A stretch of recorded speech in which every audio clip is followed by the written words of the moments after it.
So good afternoon, everyone. I'd like to thank the GLRC for organizing the session. This presentation draws from preliminary findings from my master's thesis research and is entitled From Caregiver to Personal Support Worker, Canada's Caregiver Programs and Labor Market Segmentation Among Filipina Women in Toronto. And my presentation will proceed as follows. So to begin, the lowest rung of the Canadian healthcare workforce is occupied by those categorized as personal support workers. PSWs perform a range of direct care tasks associated with daily living and can be employed in various settings, including institutional facilities like long-term care or in the private homes of their clients. Despite the crucial role they play in supporting elderly populations, PSW work is viewed as low status and is characterized by multiple dimensions of precarity, including low wages, lack of access to healthcare benefits, and increasingly high workloads. Feminist scholars have shown that care labor is perceived as unskilled because of its associations with women's assumed innate tendencies towards maternalism and domestic duties. This is related to the fact that traditionally, care has been performed out of love and affection, and not in exchange for a wage. So once this work enters the wage labor market, it is positioned as highly valorized and a vocational career, while also feminized and poorly remunerated. Scholars have also outlined how ideologies of race, class, nation, and citizenship are mapped onto workers in ways that compound experiences of devaluation and precarity in the labor market. Here, economic geographer Philip Kelly notes that rather than passive or generic workers, migrant laborers are embodied actors with gender, race, ethnicity, religion, citizenship, and other identities. And these axes of difference are important in understanding how individuals are allocated to different kinds of jobs. And this is particularly relevant in the context of PSW labor, given that racialized immigrant women comprise a large proportion of the labor force. So in Toronto, immigrants comprise 78.7% of the labor force, with the overwhelming majority being immigrant women. And of this, 30% of the labor force is comprised of Filipina women. Recent studies suggest that migration to Canada through a temporary foreign caregiver program is a key factor in channeling Filipina immigrants into caregiver roles like PSW work. And key among these was a live-in caregiver program, which required participants to live and work as a caregiver in the home of their employer for 24 months before they could apply for permanent resident status. The program was consistently dominated by Filipina women, who accounted for 90% of arrivals throughout the program's lifetime. The structural conditions of the LCP severely truncated caregivers' mobility. Caregivers here were not allowed to seek employment outside of care work, nor could they attend training or education programs longer than 6 months. And in addition to living with their employer, they could not migrate with family members. So although the LCP guaranteed a pathway to permanent residency, applying for this PR is an extended process and does not necessarily mark the end of the challenges associated with truncated socioeconomic mobility. Rather, graduating from one type of citizenship to another, from temporary caregiver worker to landed immigrant, involves numerous transitions and initiates a new set of challenges that are impacted by one's experience as a temporary worker. A notable study led by Filipina women's organization, Gabriela Ontario, on the post-caregiver programs outcomes of Filipina migrant caregivers found that although the number of LCP caregivers in caregiving roles decreased the longer that they had permanent resident status, it still remained the most prominent employment category. This is even though caregivers from the Philippines have particularly high levels of education and professional experience. Interestingly, the study also found that the number of LCP caregivers in the PSW sector increased over time, eventually becoming the most prominent occupation. And we can see this in this figure here, where the percentage of Filipina LCP caregivers grows from 2% to 18.6% over the course of 10 or more years in Canada. So given this context, the channeling of Filipina former caregivers into PSW occupations demands further investigation. So fundamentally, my master's thesis is concerned with how the caregiver to PSW pathway is socially and spatially constituted in the local labor market and within the life world of Filipina former caregivers. My research is guided by two key questions, but for the purpose of this presentation, I will be focusing on the second question pertaining to the discourses that construct notions of an ideal personal support worker, how these narratives intersect with notions of Filipino identity, and the role of these discourses in shaping how Filipina women position themselves in the local labor market upon receiving permanent resident status. The data used in this presentation draws from in-depth interviews with 3 key stakeholder groups, 9 Filipina former caregivers currently employed as PSWs in the GTA, 3 community insiders, all of whom were Filipina and former caregivers, and 3 representatives from different PSW education programs, 2 of which were Filipina, but none of whom came to Canada through the Caregiver program. I also wanted to speak to managerial and administrative staff from long-term care facilities and PSW agencies, but unfortunately experienced a high level of non-response. That said, the table on the slide reflects the diversity of PSWs I interviewed, with varying years employed as a PSW and entering Canada through different iterations of caregiver programs. So an emerging theme from my findings is the commodification of compassion as an inherent and embodied attribute in the local labor market. This sentiment is emphasized by this PSW school representative, who stated that students must walk into a PSW program with an innate sense of kindness and compassion, as this is something that can't be taught. Without this, the care becomes mechanical. And as noted earlier, framing care labor as reliant on a worker's special vocation involving one's innate skills and devotion to others discursively contributes to the low status and poor pay of this work.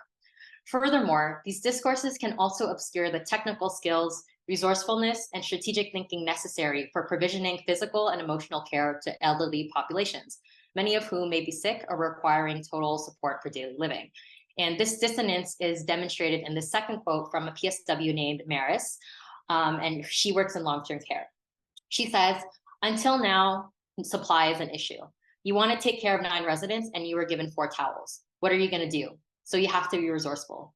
You have to know your residents, which ones you're going to need more time, and then you have to make some residents be able to do themselves. You cannot handle everything. You can't. So you just have to be resourceful."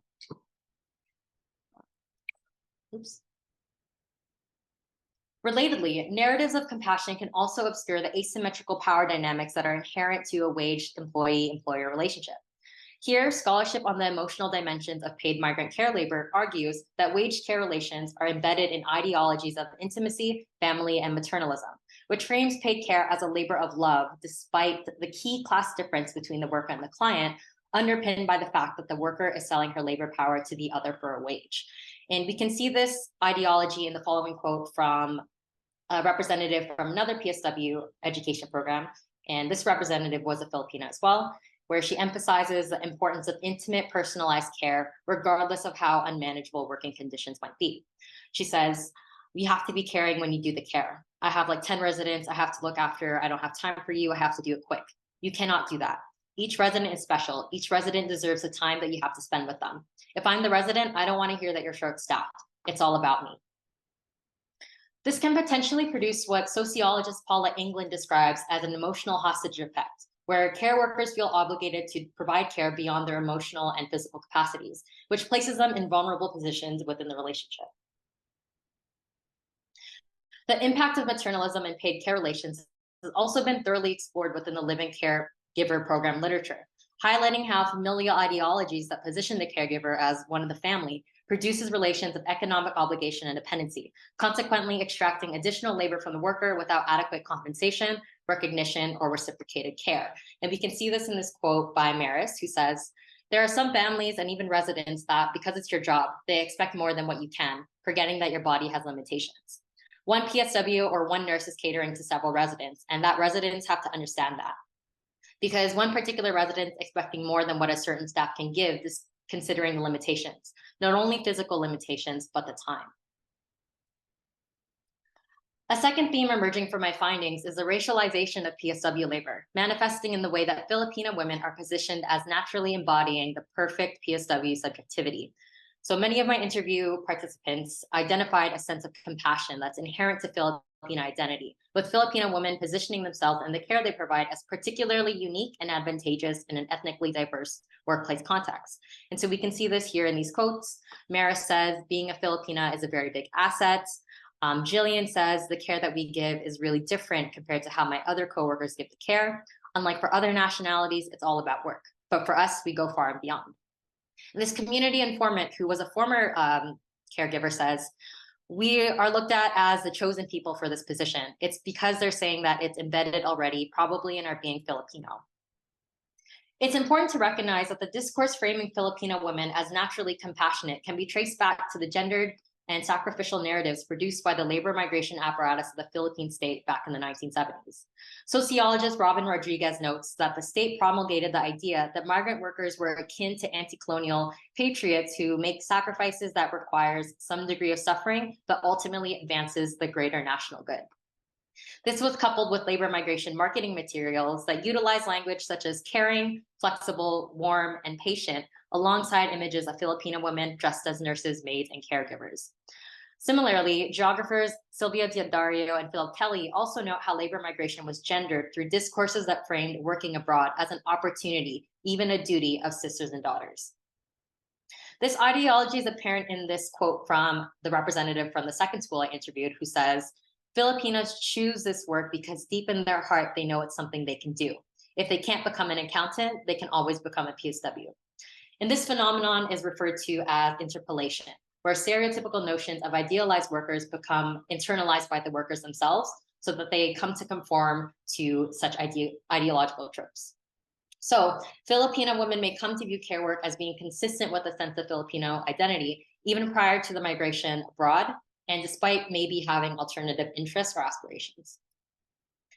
Importantly, however, the view that Filipino women embodied the ideal traits of the perfect PSW occurred alongside the devaluation of non-Filipino immigrant women performing the same work, particularly Black workers from African and Caribbean countries, which was reflected by the PSWs themselves and other stakeholders. A stratification of PSW workers was revealed through clients having racial preferences, as indicated by this representative from a PSW school who also owned an agency. She says, I get a lot of clients, like if they've had a Filipino PSW, they'll say, I want Filipino. And I'll say, well, I have an African or a Middle Eastern, or I have a whatever. And they said, no, Filipino. Please send another Filipino girl. Feminist geographers and Kim England and Bernadette Style note that national identities involving simultaneous and inseparable operation of various social relations of difference construct interlocking systems of oppression and privilege. And this is especially pertinent in the context of intimate care labor, where workers' embodied attributes, the traits that are mapped onto them based on ideas related to their skin color, weight, height, accent, or overall presentation, are understood to shape the experience of care. And this is reflected in the following quote from the same interview, who described encountering clients who refused to hire a Black PSW. And interestingly, she also compares Filipina women to African women in terms of compassion. She says, they don't want to hire a Black. I don't know why. And I've talked to them because I'm telling you, Africans are the new Filipino PSWs. The kindness and compassion, but it's because their accent, it seems angry. And it sounds like they're angry, but they're not. It's just their tone and their thing. And definitely the skin color. Like, I feel really bad about it. Positioning Filipino women as superior while simultaneously framing Black PSWs as inferior is problematic for a multitude of reasons. It reproduces forces of anti-Black racism in the workplace, and it also has real material implications for Black women and their livelihoods. And this is noted in this quote where she says, that's why I send them to long-term care, because they'll get hired. But when I'm dealing with private care, they don't. Feminist scholar Charmaine Crawford outlines how the devaluation of care work performed by Black women is linked to longer histories of enslavement and colonialism that exploited Black women's social reproductive labor. While Black women are positioned at the lowest end of desirable care workers within a racialized hierarchy of workers, they are nonetheless presumed to be suitable for care labor due to racist stereotypes from a colonial past that perceive Black women as expendable commodities. So for my concluding takeaways that I'll take with me as I continue writing my thesis and working on my data analysis, the first takeaway is that the construction of inherently compassionate PSW subjectivities and discourses that valorize an innate vocational calling to care work obscures the stigmatization, devaluation, and precarity of PSW labor. Relatedly, positioning PSWs in a quasi-familial relationship with their clients reproduces the vulnerability they experience as migrant caregivers. The second takeaway is that the fashioning of Filipino women as a perfect PSW due to their inherent compassion occurs alongside racist stereotypes of other non-Filipino PSWs, particularly Black PSWs, in ways that have real material implications on their livelihoods. Now, I don't mean to diminish the fundamental importance of compassion and care in shaping our relations to one another, nor do I mean to admonish how my participants internalize this compassion as a sense as an important aspect of their Filipino identity. And in fact, this was a source of pride and a coping mechanism for my participants in times of difficult working conditions. Rather, I want to problematize how compassion is repackaged into an embodied commodity coded by ideas of race, citizenship, and gender and nation, and how these subjectivities are exploited and weaponized in precarious work environments and within work relations. Thank you. Okay. I'm going to pass it over to Christine Streeter from Carleton University with Overworked and Underappreciated, Attending to Workers' Feelings to Improve Work and Care Experiences. Nikki, thank you so much for your presentation. The way you're able to pinpoint those discourses were so important, and I think that your work just provides a lot of insight in terms of improving working conditions for PSW. So thank you so much for that awesome presentation, and I look forward to chatting after about it. And let me just do this over here. And so yeah, so I'm excited to be here today. Thanks for having me. My name's Christine. I'm a PhD candidate at Carleton University in social work and political economy. I've completed a draft of my dissertation, and today I'm presenting my findings for the first time outside of discussing with my committee. So please go easy on me. It's kind of a big thing since I've been sitting with it for so long, but I'm also just, excited to chat about it. So it truly is a pleasure to be here to discuss this topic that's not only close to my heart, but really important to our society, and that's nonprofit social service. That's the nonprofit social service sector. So in this brief time, I'll just chat a little bit more about me, share more about the specific study with attention to the nonprofit context, and some takeaways for work and labor. As I mentioned, my department is social work, but I also have a specialization in political economy. I wanted to just briefly expand on my experience in my PhD because it's really influenced and shaped my thinking in this study. So I've been a part of 3 major research projects on unpaid work and long-term care, age friendliness internationally, as well as 2S LGBTQ worker safety. So my experience and research centers around care work in Canada, not only in the nonprofit sector, which I'll be discussing today, but also long-term care and other public services. Sorry, I just saw there's something in the chat. Okay, not for me. Lovely.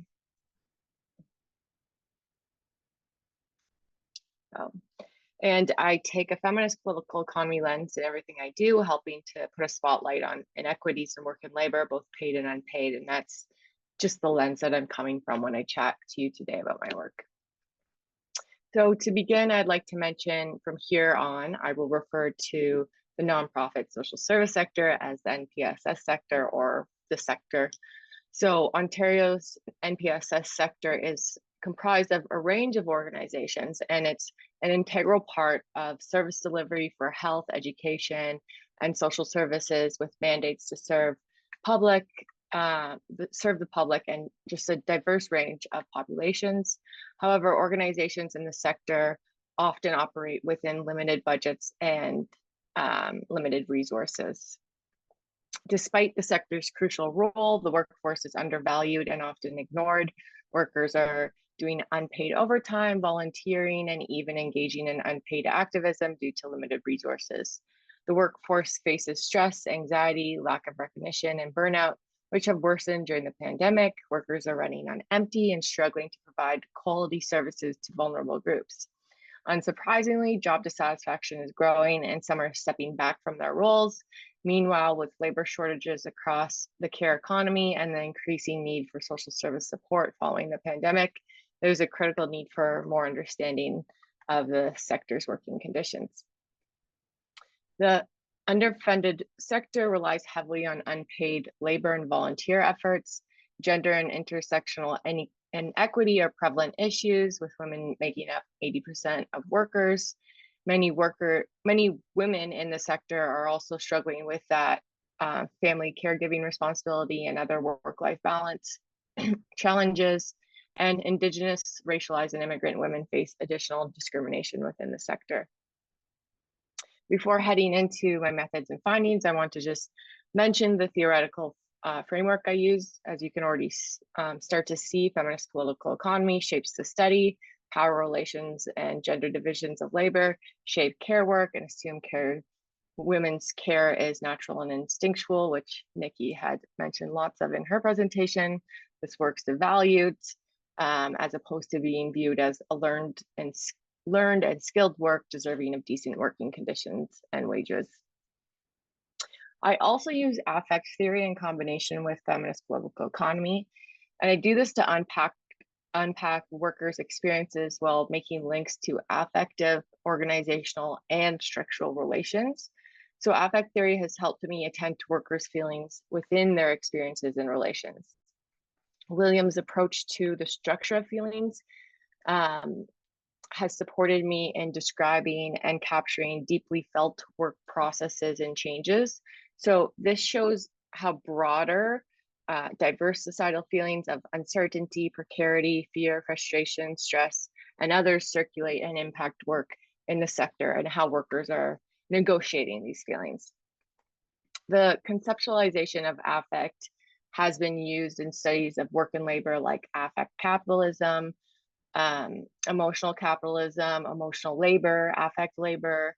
And while these understandings of affect in the context of work are very important for the sector, this study's focus is on diverse societal feelings. So as Ahmed points out, approaching an analysis in this way is to perceive emotions not just as isolated psychological responses, but rather as dynamic, complex connections between individuals, as well as social, political, and societal relations. So using both of these theories just provides a more nuanced approach in understanding workers' experiences and relations. So I was able to interview workers from organizations serving older adults in Ottawa, Ontario, in Canada. This research actually incorporates an existing data set that was collected in June 2019, and then a new data set that was collected in 2021. The existing pre-COVID data set is from a site study within a larger international SSHRC study. And then I went back and I talked to some of the same workers and as well as some new workers at the same organizations in 2021. And that was all online during COVID. So there's a total of 25 interviews that were collected, 11 from the 2019 data, including ethnographic notes, and 14 from the 2021 data. A literature review is also completed to triangulate the data. And my research asks, how have NPSS sector workers' experiences and conditions of work been affected by the pandemic-related policies and practices 2020 to 2021? So there's three main points that I would like to share regarding the contextual affective environment of the sector. In my interviews, I discovered a pervasive sense of instability within the sector, and the instability isn't just about the nature of the work, but it's closely tied to how the sector is funded. So even in full-time roles, so roles that aren't precarious part-time or on contract, workers still felt constantly insecure and stressed. This instability affected not only their financial well-being, but also their emotional health, leading to stress, burnout, and a sense of being undervalued. The root cause of these issues was the funding system that prioritizes ambitious projects over the well-being of care providers and significantly impacts the workforce. Secondly, workers in the sector feel isolated, overworked, and underappreciated. They face immense pressure due to an aging population's needs and a strained funding system. The pandemic made these existing challenges worse, intensified feelings of change, overwhelm, and uncertainty, but these issues existed within the sector long before the pandemic, as shown in the 2019 interviews. Lastly, workers have various ways of coping with the challenges of the sector's strained funding system and these feelings of isolation and undervaluation they experience. Some workers chose acceptance, making peace with tough circumstances. Others use avoidance as coping mechanisms, temporarily ignoring the stress, burnout, and financial instability. Many opt for resistance, actively challenging inequities and demanding better working conditions. And some workers, overwhelmed by the emotional toll of their jobs, decided to leave the sector altogether. When we listen to the experience of workers in the sector, it's not just about recognizing their efforts, it's also about finding ways to make their work better, safer, more respectful, and enjoyable. Understanding the emotions and feelings that exist in these challenging work environments can be a starting point for changing how work is organized and experienced. My research should suggest that if we pay attention to the structures of feelings, so emotional and psychological aspects of the job, we can make changes in how work is done. By taking into account not only the material conditions of work like pay, schedules, contracts, reliance on volunteers, and physical environment, as well as those non-material conditions, so the workplace cultural environment, ethos, norms, and moral codes, we have the potential to transform labor in a positive way. So some takeaways for work and labor are that workers need good conditions and protections, but we should also consider their feelings and the emotional, political, and economic aspects of their job, examining a structure of feelings.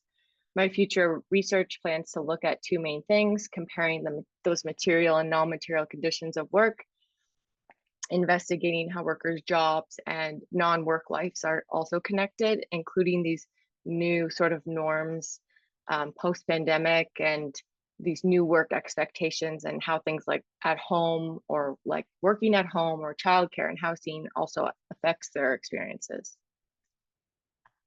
We should also think about this approach for other types of work and the sector and other sectors, whether it's paid or unpaid. Feelings should be recognized. How can we make work more respectful, dignified, and with better conditions for workers by attending to the structures of feelings? And that is it for me. So thank you so much.